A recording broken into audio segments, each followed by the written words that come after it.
My name is Hiram Cuevas, and I am an alumnus of the class of 1989 and former cross-country and track student athlete. I'm here today to share my journey on how I became a member of the tribe family.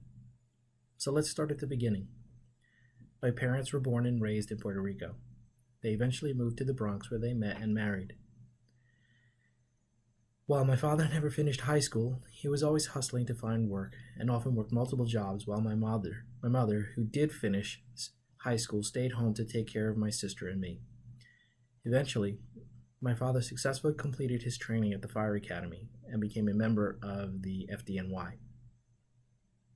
When I turned 4, my sister was coming into the world, and we moved to the 20th floor of an apartment building where I shared a bedroom with my sister until I was 12. However, in the mid-70s, the recession hit, and my father was laid off by New York City. Money was tight, and we ended up on food stamps for several months.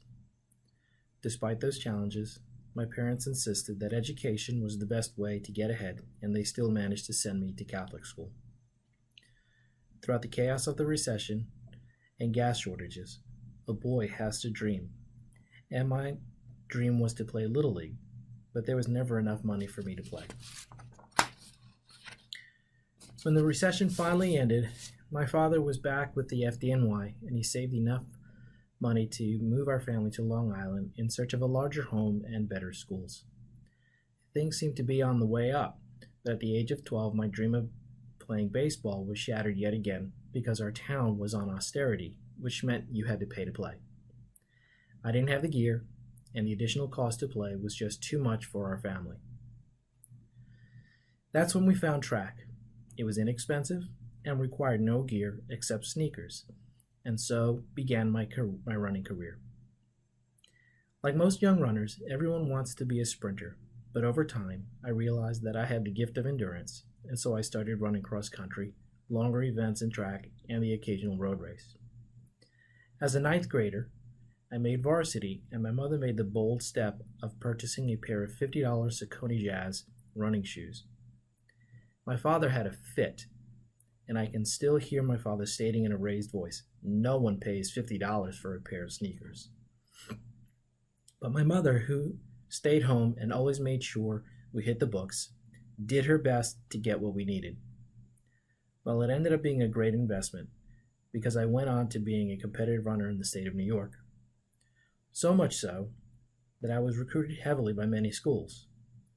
The universities that made the final cut included Dartmouth, Georgetown, Texas A&M, University of Kentucky, and W&M. From that list, it is not difficult to discern that I was exploring athletic and academic institutions. So why William & Mary? Well, if one were to ask my recruiting trip hosts, Brendan McCarthy and Ken Halla, where I was going to school, they would likely have said Texas A&M. I was enamored by the athletic grandeur, but I quickly came to my senses and saw the light, and it was green and gold. I realized that I wasn't going to run forever, and that a degree from the college would mean a great deal, and I would still be able to compete at a very high level. As a runner at the college, I achieved a level I never thought possible. I'm a 2-time All-American, an Olympic trials qualifier, and a member of William & Mary's Athletic Hall of Fame. I also have incredible friendships that have lasted a lifetime, and I met my bride at the college. The experiences William & Mary provided me through its academic and athletic programs smoothed out the rough spots this boy from the Bronx had. Just ask Randy and Shelby Hawthorne and listen to their stories. They are the matriarch and patriarch of tribe track and cross country, and their impact has influenced and supported countless runners on both the men's and women's team.